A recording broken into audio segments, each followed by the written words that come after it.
প্রিয় দর্শক, আমি খন্দকার মাসুদুজ্জামান। আমি প্রায় 19 বছর হতে চলল জাতীয় প্রেস ক্লাবের সামনে এইভাবে দাঁড়াই এবং বিচারের দাবি জানাই। আমার পিতা এবং ভাইকে নির্মম নৃশংসভাবে হত্যা করা হয়েছে। আমার আব্বা বীর মুক্তিযোদ্ধা রকল উদ্দিন জামান, উনি ব্রিটিশ আমলে পুলিশের চাকরি করতেন এবং পুলিশের চাকরিরত অবস্থায় উনি ব্রিটিশ বিরোধী আন্দোলনে শরিক হন এবং তারপরে বাংলাদেশে উনি পানি উন্নয়ন বোর্ডে খুলনা অঞ্চলে চাকরি করতেন। খুলনা অঞ্চলে পানি উন্নয়ন বোর্ডে চাকরি করতে করতে দেশের মুক্তিযোদ্ধা, তখন উনি মুক্তিযুদ্ধে সরাসরি অংশগ্রহণ করেন। খুলনা এলাকা থেকে শুরু করে সুন্দরবন বিভিন্ন এলাকায় যেহেতু ওনার পুলিশের ট্রেনিং নেওয়া ছিল, উনি ট্রেনিং দিতেন। ওনার সহকর্মীদের নিয়ে যারা তার সহযোদ্ধা ছিল তাদেরকে ট্রেনিং দিতেন আসলেন এবং বিভিন্ন জায়গায় মুক্তিযুদ্ধে উনি রণাঙ্গনে যুদ্ধ করেছেন। আমার মা বাবা দুজনেই মুক্তিযোদ্ধা। আমার ভাই সেও মুক্তিযোদ্ধা, একজন ঠিকাদার। তিনি খন্দকার রবিউজ্জামান সিপার, বিশিষ্ট রাজনীতিবিদ এবং একজন ঠিকাদার। খন্দকার রবিউজ্জামান সিপার, তাকেও 2008 সালে নির্মম নৃশংসভাবে শৈলকুপা ঝিনাইদহ মালিপাড়া গ্রামে নিজ বাড়িতে হত্যা করে। আর আমার আব্বাকে নিজ বাড়ি কুষ্টিয়া খোকসায় নিজ বাড়িতে নৃশংস নির্মমভাবে দুষ্কৃতিকারীরা জবাই করে হত্যা করে। এই দুটো হত্যাই একই সূত্রে গাঁথা। এখন পর্যন্ত এর কোনো বিচার সুরাহা আমি পাইনি। আর সেই হয়তো আমি এ পর্যন্ত এই আন্দোলন সংগ্রাম এবং এইভাবে দাবি জাতীয় প্রেস ক্লাবের সামনে বিভিন্ন সময় করে আসছি। আমি বিশেষ করে ওই সময় তৎকালীন সময় ঝিনাইদহ প্রেস ক্লাবে আমি একটি সংবাদ সম্মেলন করি আমার পিতা ভাই হত্যার বিচারের দাবি জানিয়ে, এবং ওই সময় আমি ঝিনাইদহ জেলা মানববন্ধন করি, সংবাদ সম্মেলন করি। তারপর তখনও প্রশাসন এটাকে ধরে নাই।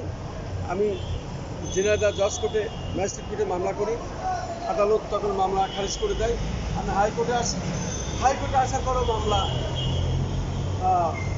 আমলে নেওয়া হয় না।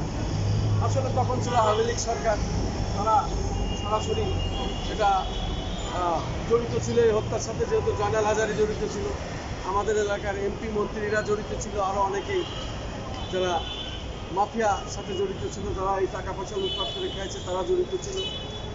আমি বলতে চাই যে আমার ভাই একজন বড় মাপের ঠিকাদার ছিলেন পানি উন্নয়ন বোর্ডের এবং এলজিডি, খন্দকার রবিউজ্জামান সিপার, সেও মুক্তিযোদ্ধা। যেহেতু আমার আব্বা যখন খুলনাতে মুক্তিযোদ্ধা করতেন তখন আমার এই ভাইকে দিয়ে বিভিন্ন জায়গায় বিভিন্ন জেলায় চিঠিপত্র আদান প্রদান করতেন। কারণ মুক্তিযোদ্ধারা গোপনীয়ভাবে বিভিন্নতা আদান প্রদান করতেন। তার সেই সময় যেহেতু আমাদের বয়স প্রায় 12 বছর মতো হবে, এরকম 12-13 বছর বয়স, তার বয়স আরও বেশি, 10-15 বছর হবে। তখন এইভাবে আমরা খবর আদান প্রদান করতাম। সেই হিসাবে আমরা মুক্তিযোদ্ধা, কারণ আমরা তো তখন বুঝি নাই যে আমাদের দেখে করানো হচ্ছে। আমার আব্বা বিভিন্ন আদান প্রদান খোঁজখবর যোগাযোগ আদান প্রদান করাতে। যাই হোক, আমরা এখন এইভাবে যখন আমার বাপ এবং আমার ভাইকে নির্মম নৃশংসভাবে হত্যা করা হলো, তখন বিভিন্ন পত্রিকাতে খবর প্রকাশ হয়, খুনিদের ফাঁসি চাই, বিচার চাই। এই আমার আব্বাই আমার ভাই, এইসব পত্রিকাগুলো খবর প্রকাশ হয়। তারপরও আসামিরা ঘরের বাইরে, পত্রিকায় সংবাদ প্রকাশ হলেও অপরাধীরা এখনও ধরাছোঁয়ার বাইরে। আমার ভাই আমার আব্বা কবরে, অথচ খুনিরা বাইরে ঘুরে বেড়ায় নির্দ্বিধায়। তাদেরকে কোনো ধরাও হয় না, কোনো প্রশাসনও ধরে না, এজন্য নির্মাণ। এখন তো আর সেই আওয়ামী লীগ সরকার নাই, যেহেতু সরকারের আমলে বেশি আমরা নির্যাতিত হয়েছি। আমাদের 3টে ব্যবসা প্রতিষ্ঠান ভেঙে দেওয়া হয়েছে, আমরা বাড়িঘর তো ছেড়ে এসেছি। আমাদের ফলজ গাছ, কাঠের গাছ, টাকা পয়সা এবং স্বর্ণালঙ্কার সব লুটপাট করা হয়। সেসব টাকা পয়সা অর্থ আমরা পাইনি।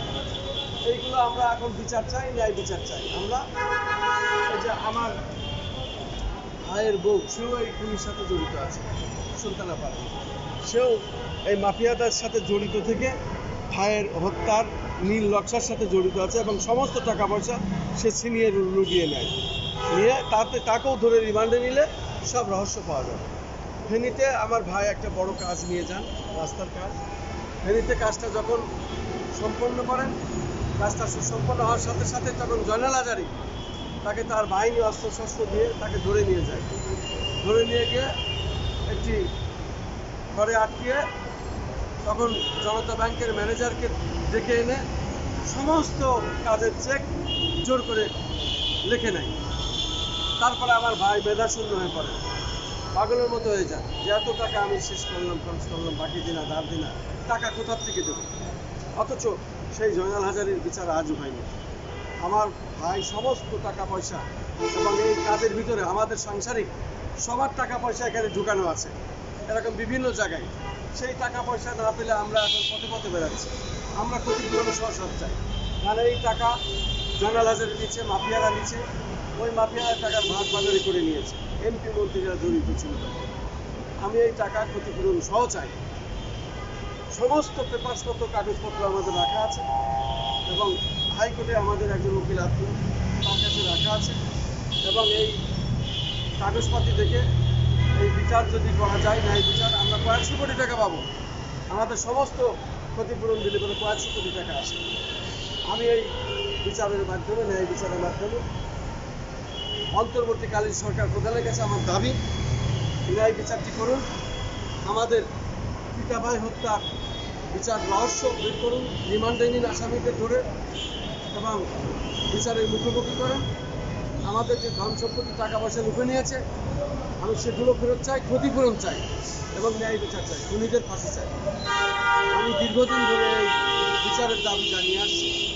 যেহেতু আওয়ামী লীগ সরকারের আমলে আওয়ামী লীগের অনেক নেতা, এমপি মন্ত্রীরা জড়িত ছিল, তখন আমরা কথা বলতে পারিনি, ভয় মুখ করতে পারিনি, আমরা পালিয়ে বেড়াতাম।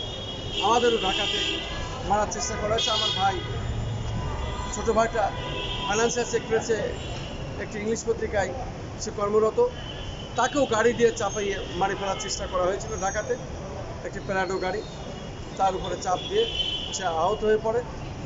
তারপর তাকে আমি নিয়ে ঢাকা মেডিকেলে ভর্তি করি। এরপর সে আস্তে আস্তে সুস্থ হয়। বাড়িতে গিয়ে আমাদের বোনের বাড়ি ঝিনাইদহ সদরে, সেখানে থেকে কিছুদিন সুস্থ হয়ে তারপরে ঢাকা এসে কর্মস্থলে আসে। এরপর আমাকে বিভিন্ন রকমভাবে হয়রানি করা হয়, হুমকি দামকি দেওয়া হয়। এই প্রেস ক্লাবেও আমাকে আটকে আঘাত করা হয় এবং এগুলো আমরা কেন করি, যাতে না করি, এই জন্য এটা আওয়ামী লীগ সময়ে এই কাজটা করা হয়েছে। তারা অনেকে এখন প্রেস ক্লাবে কেউ চাকরিও করে, কেউ বিভিন্ন পেশায় জড়িত আছে, তাদেরকে ধরে জিজ্ঞাসা করলে রিমান্ডে নিলেও পাওয়া যাবে কী জন্য এই কাজটা তারা করতো এবং এর পিছনে কারা কারা তাদের মদতদাতা, সেটাও বেরিয়ে আসবে।